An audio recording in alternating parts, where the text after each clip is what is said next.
Dr. Harvey Passes presents.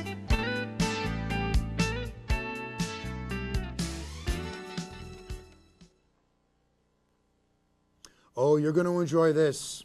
This is terrific. This is going to be a fabulous, interesting show. Something unique, something different. I feel like I'm starting a Broadway show. Something good. Something very interesting is going to be happening, and you're going to learn something new and a place to go to.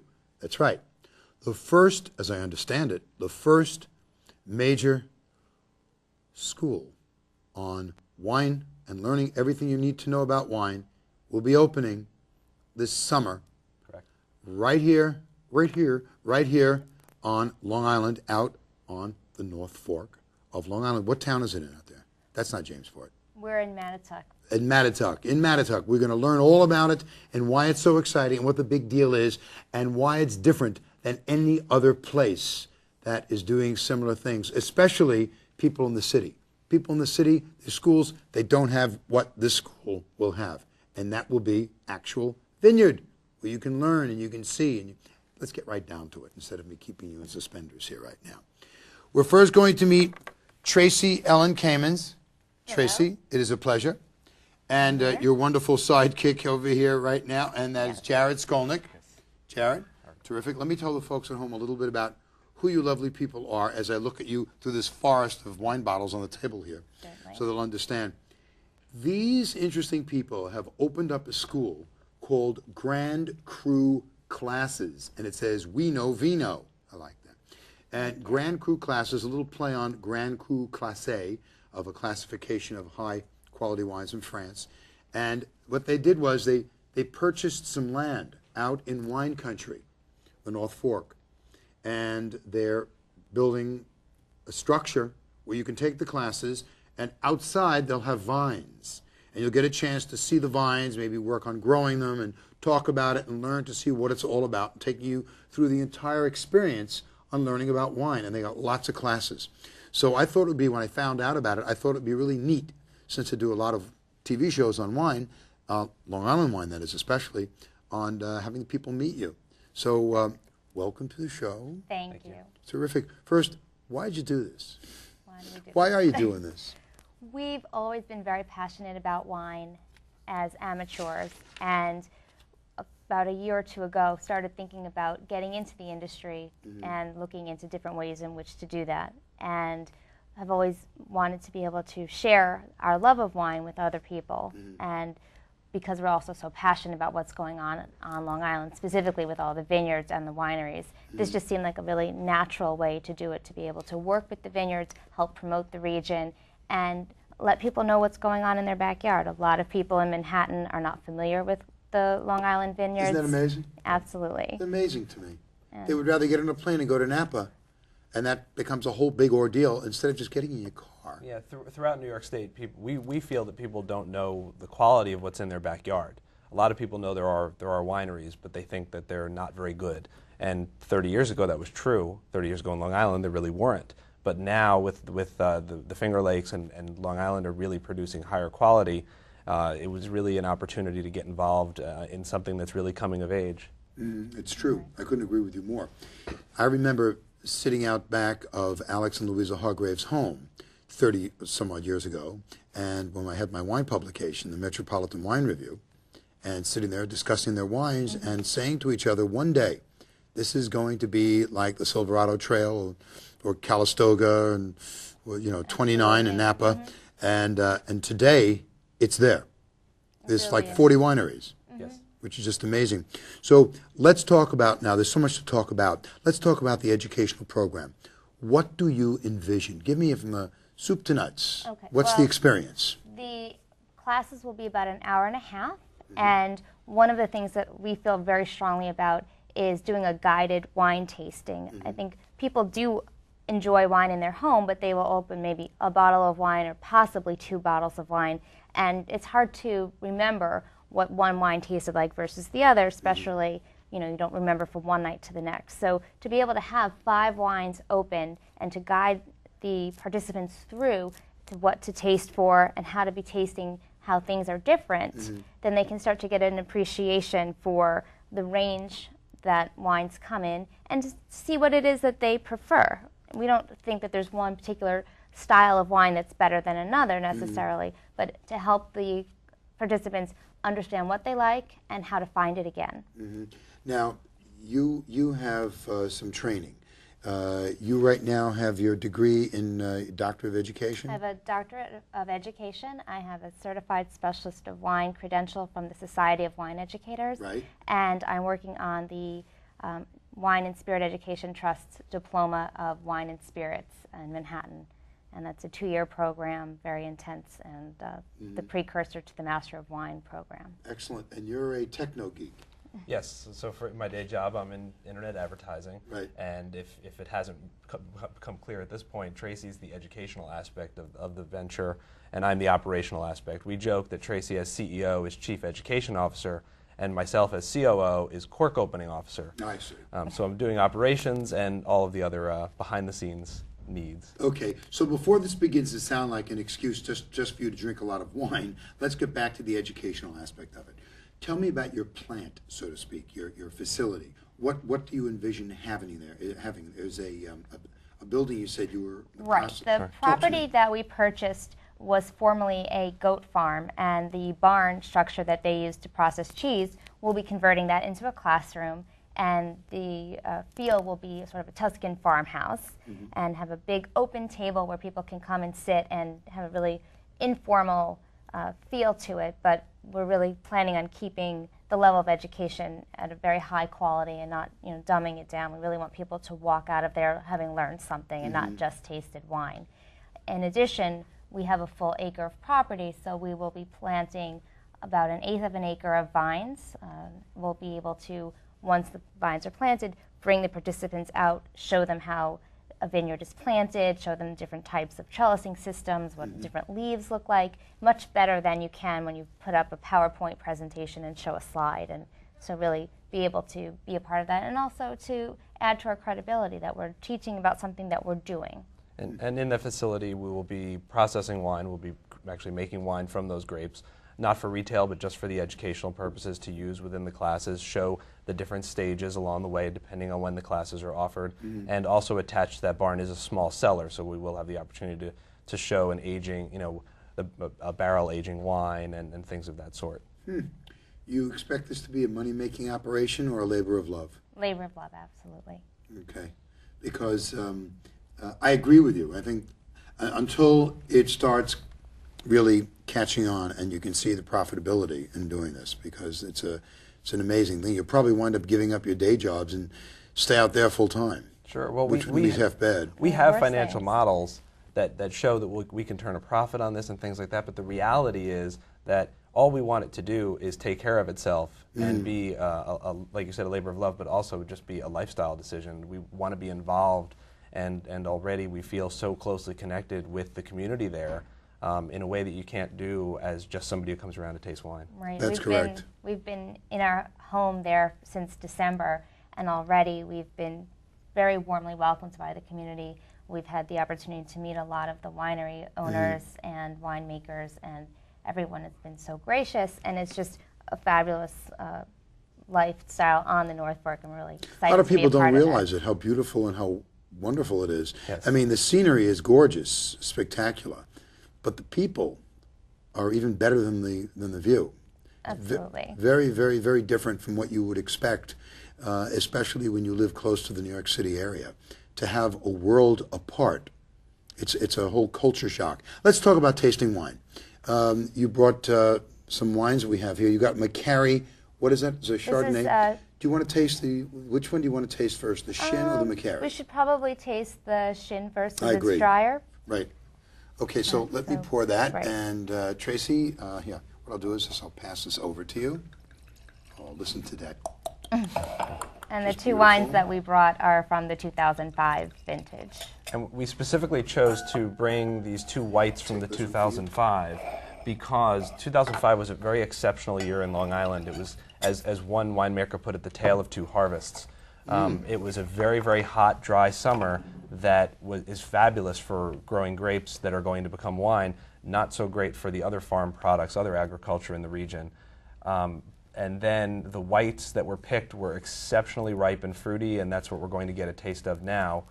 And then there was 13 days of straight rain that all but ruined some of the red wine crops that weren't Do I remember harvested. that well? Right. So Leak in those. my basement out there. So the whites are exceptional, and the reds are going to be hit or miss. Some are still going to be Right. exceptional, and some had of the very crops small were productions or completely none. ruined, yeah. Right. Okay, so talk to me. I mean, we've opened this up, we've poured it, and I must tell you, I am getting bouquet filling up this room.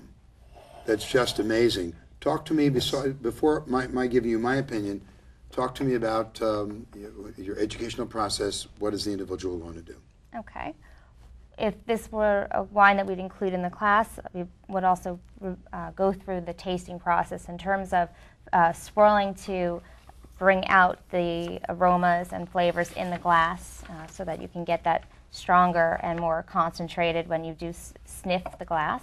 And to get people to start to take the moment to even think about what they're smelling. And for us, for me, I get a lot of grapefruit, a lot of very fresh, youthful fruit.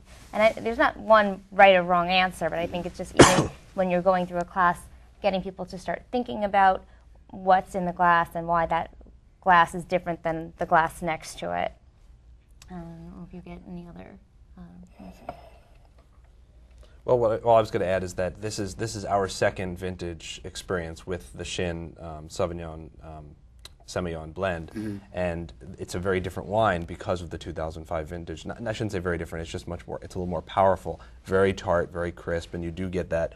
I think on the nose that it's going to be a very sharp, crisp, clean wine, and as they describe it, and I absolutely agree, to go very well with the local shellfish, local seafood. Well, I must tell you that I'm also getting a slight bit of passion fruit, and I'm also getting a slight bit of fresh cut grass, like new mown grass. Well, and I think the Shins I would do get appreciate. pear in here also. Yeah, and I think the Shins would appreciate, for example, the cut grass because they are very terroir driven. They're very driven toward trying to bring out flavors of the earth as opposed to just flavors of the fruit. Right. And I think they generally do accomplish that. Right. They were on the show here, and we had a lot of fun with them, and I really appreciate their wines. Yeah. Let's go into the tasting. Sure.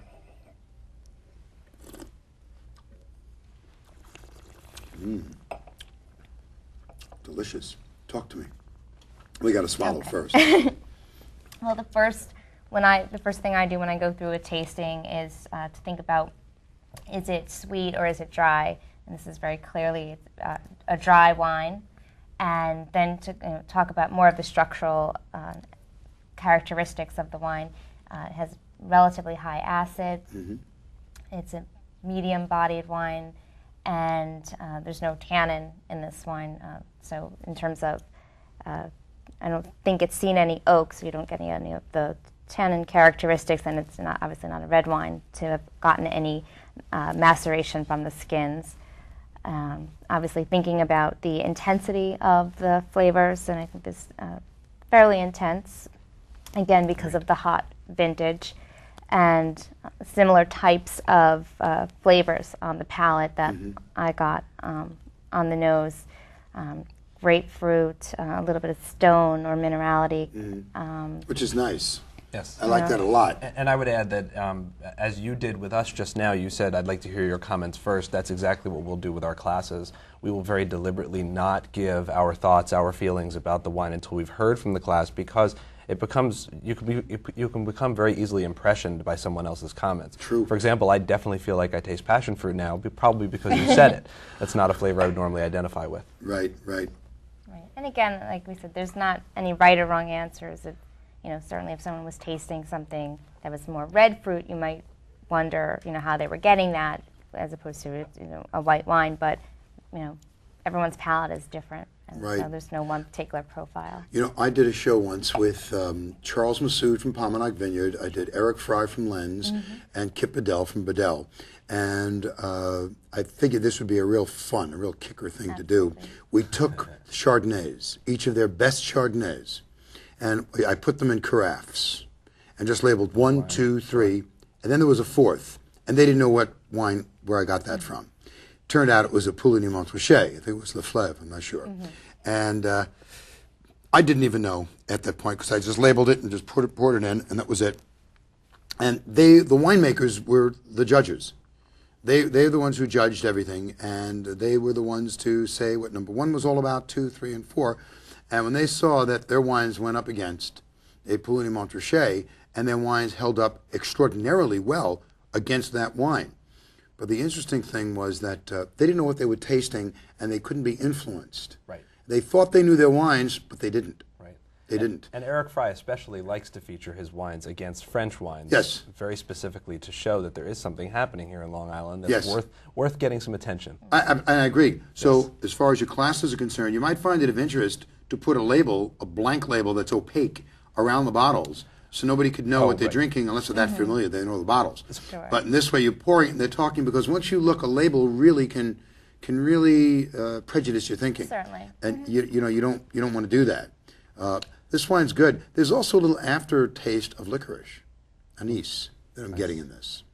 It's fascinating, very interesting, maybe more of the grapefruit than anything else. And to clarify it, that for some of our classes, depending on the actual method of that class, the tastings will be blind, but for some it's very deliberate. For example, our Vine to Wine series, which is Vine to Wine class, which is the one we're opening up with on our grand opening, Right. is going to feature 5 very different wines in order to show the very simple differences between styles, between a Shiraz and a Merlot, between a Vino Verde, which many people haven't even heard of, and a Chardonnay, and so forth. I see.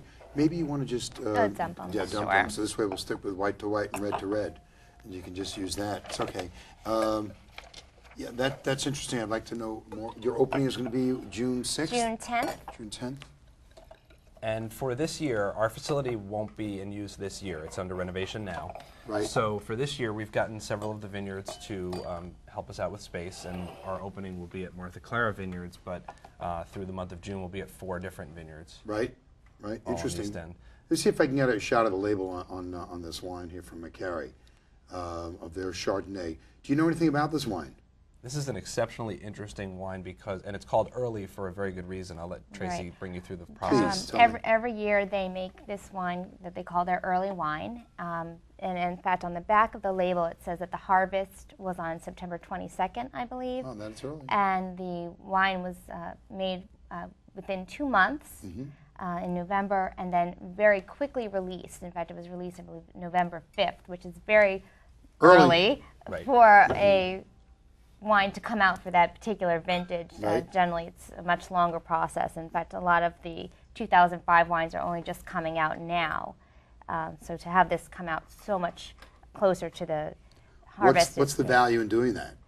One, you maintain a lot of the very fresh fruit flavors because you're not taking too much of you're not messing with the grapes too much. You're just doing it very quickly, pressing and crushing the grapes to get out all of the fruit flavor and the juice, doing a relatively quick fermentation, and then bottling it and getting it out to the consumer to enjoy. Right. And again, because it was a very hot, dry summer, the sugar shot up in the grapes as they ripened, and this particular one, I think, is a little bit different than previous vintages of the early wine. This seems like it's going to be light to medium weight. Well, which makes I can sense with the very short production time. Right. They're attempting to simply feature the fruit, as Tracy said, no other manipulation. Just quickly get something that's fresh, easy drinking, simple to go with your meals. And it's kind of nice in a marketing sense that they have something coming out all the time. Right. It's a time of year that you don't This is a normally very have a lovely release. wine. You know, it fools me. Its nose, unless I've got something going on my honker, there's not as much to the nose as there is in the taste. Right. No, I would agree. A lot of good fruit, and there is somewhat more, or maybe, I don't know how much residual sugar they have in this wine, because I Right. see There's it's like, definitely some. Yeah, it's Definitely definitely some. off Yes. dry, and I think again it was because the grapes were so high in sugar at harvest that when they did their normal fermentation, not all of the sugar was converted to alcohol. So I think in Delightful the wine. previous year, I think it was a much drier wine. yeah. And it's ironic that it's released in the winter per se, because this is a wine that, for me, I'd really want to be drinking now, Perfect getting for into the picnic. spring and summer. Couldn't right? agree Yes. with you more. Right. This to me is a wonderful wine, sitting around the pool, friends coming over, maybe having some cold shellfish around, and you can just very easily work with this. It's just terrific.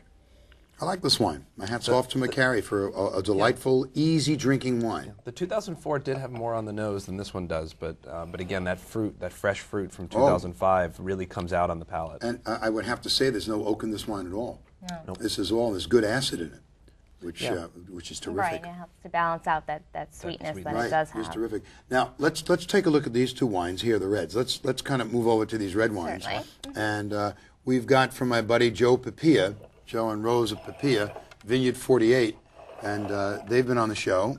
And we'll actually be teaching twice there in June. Oh, that's great. They have a very lovely facility. Yes. Gracious to us. Yeah, we met Joe at a Long Island wine event. I guess it's now a year and a half, 2 years ago, and Right. just the if you want to talk about passion and someone who, he talks about how he doesn't come from wine in any No, he way. doesn't. He just came into it, and he's like, I'm passionate about it, and I'm gonna do it the right way by hiring people who have the expertise, but I'm gonna manage something that's really special, and I think he's onto something. And he's doing it. Yep. He's doing it. Absolutely. Matt's a good winemaker. Let's check this out now. So we're drinking right now Vineyard 48 Reserve Merlot, which will mean that, and this is his own. This isn't from the previous winery. So, look at the nose on this Yeah, one. Really quite nice. See, the interesting thing that a lot of people aren't aware of, they think Merlot is Merlot is Merlot. Well, that's not true, because the Merlot that you get on Long Island more closely resembles Pomerol and Saint-Emilion than it does other areas. Right. Can you? Yeah. Well, the climates are very similar in terms of the latitude, but also in Bordeaux, you have the confluence of, you have the Atlantic Ocean, the Dordogne River, and the Garonne River, and all of those rivers definitely impact the climate. Right. And in Long Island, with the two forks, you have the Long Island Sound, the Peconic Bay, and the Atlantic Ocean playing a similar role Yep. in terms of the bodies of water. So I think that definitely influences it, and I think there's probably some soil similarities as well. Whereas if you're talking about Chilean Merlot or a California Merlot, you're talking Different about animal. completely much warmer climate, and less influence of water, and so you're going to get a much different type of Merlot wine, even though it's still the same grape. People need to understand that. What you were about to say Well, something. I also think that Merlot and Chardonnay are probably the two. They're very widely available, but they're the two most misunderstood grapes, primarily because they can develop so many different styles. So people try one, either like it or don't like it, and think that's what they're all like. Right. I think many other grapes are going to always exhibit certain personalities, but I think Merlot and Chardonnay are going to exhibit a lot more of what the winemaker intends for them to exhibit, rather than just the grape. Yeah, Right. I agree with what you're saying. And people really from our region here, Connecticut, New York, and New Jersey, should realize that coming here to our wine country, expect the wines to be different. Don't expect it to be a Sonoma Merlot. Expect it to be a different taste. Absolutely. And nowhere do you have that information being given. But that is Right, quite a right. challenge for Long Island because, first of all, in the United States, the tendency is still for the big, bold California reds. Fruit bombs. So Yes. so it's a challenge. I did a private event recently where we featured 3 Long Island Merlots, 1 French and 1 Californian, and by far the California won in terms of people's favorites. Now they were impressed by the fact that Long Island wines taste like French wines in terms of the Merlots that were selected. They were deliberate to do that. But it was surprising to me that there's still such a lean towards the California reds, and maybe that'll change. But I think that is part of the challenge of the region to market it as a plus, not a minus. Right. Let's discuss this wine. Oh my God! Check the nose on this wine. So I agree. The nose, there's a lot there. It's very intense, certainly. See, and to me, here's soft vanilla? Here's Maybe. yeah, a little bit of the oak influence, and here's to me a wine where one of the characteristics that comes out is one that you hate to share with novices because they're afraid of it, and I say barnyard. I love It has that- barnyard. I do as well. I love but, it. But people get scared by that. They think Yeah. of Or they manure. think there's an Yeah. insult, Right. but you don't. I love it. But what mean it, it that but way, what it's certainly. really meant to say is again going back to this French word Earthy. terroir, that it's earthy, that it's got those characteristics that come from the earth. Yeah, I love that. My favorite is Chateau Moussard from Lebanon. That's got incredible barnyardy nose. But this is a very elegant nose. Yeah, It's more French than it is anything else. I mean, there certainly is some fruit. It's not a fruit bomb like we were talking about with California, some California wines, but I think there's definitely some fruit there, like in the plum and cassis kind of. It's a fabulous, fabulous wine. We have about 3 minutes left. I want to get right over to Bedell's wine here. Very good. And we'll pour this with the time that we have left. Okay. I promised Kip that we would display his wine on TV when I asked him for it, so I want to do that. And this is interesting. I always thought this was Marilyn Monroe, but I guess it isn't. Check this label out. Interesting wine. He calls this wine Taste.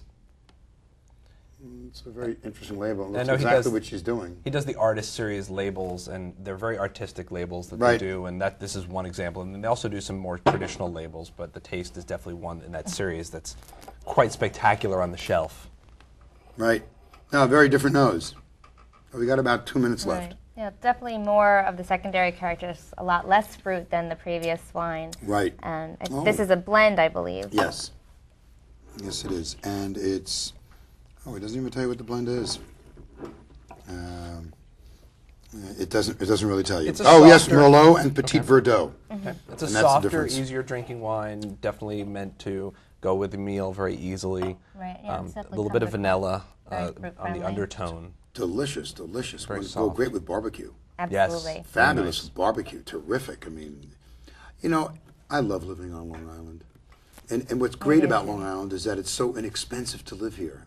Only kidding. Only kidding. Only kidding. Yeah. We love New York City, but we love having, as we talked about earlier, that other half, that community that's so very different, and it's just wonderful. wanna Which is fabulous. Yeah. We're just about out of time. Is there any parting comments you'd like to make about wine and education? And Just that people shouldn't be afraid of wine and should not feel intimidated. Whatever they like, that's fine. Whether this particular magazine said that was the correct wine to like or not, and to not be afraid of trying things, and certainly to come out to Long Island and try the wonderful wines that are being crafted out there. it's a great way to spend the day. Precisely. It's a terrific way to spend the day. It's enjoyable. Any parting comments? Just like Tracy said, the mystique is actually part of the fun. Don't be afraid of it. Challenge people, even experts who tell you something, because even they don't believe that their word is law. Absolutely. Give them a bottle to taste without a label on it and see what they do. Exactly. They'll look for the cork to get a clue. Exactly. I'm telling you, absolutely. It's whatever you think, you like it, enjoy it. Have That's it. And just have fun, because wine is a people thing. Yes. It's marvelous. Please keep me informed. I'd love to see if I can come down for your first program. Be happy Very to good. have We can you. talk more about it. Terrific. I really enjoyed meeting the both of you, and I Thank wish you. you Thank a you as lot well. of luck. Our pleasure. See if you could squeeze your hand in here, Jared, without knocking over the glasses. Tracy, Thank you. Pleasure. absolute pleasure. Terrific. And I hope that you got a lot out of this. And as I try to show you every time you turn on the set and you see my show, we have so many wonderful things here on Long Island. True, every now and then I take you to Spain, I take you to France, and all around the world. But we always come back here, because this is the place to be. It's wonderful.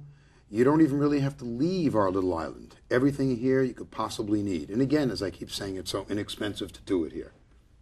Anyway, Dr. Harvey Passes is saying, I enjoyed spending this time with you, enjoying the great wines, and if you get a chance, check these wonderful people out. They're Grand Cru Classes on Long Island in Mattatuck. Very yes. And it's just wonderful. I certainly will be looking for you both. Very good. A toast Thank you. to Long Island wine.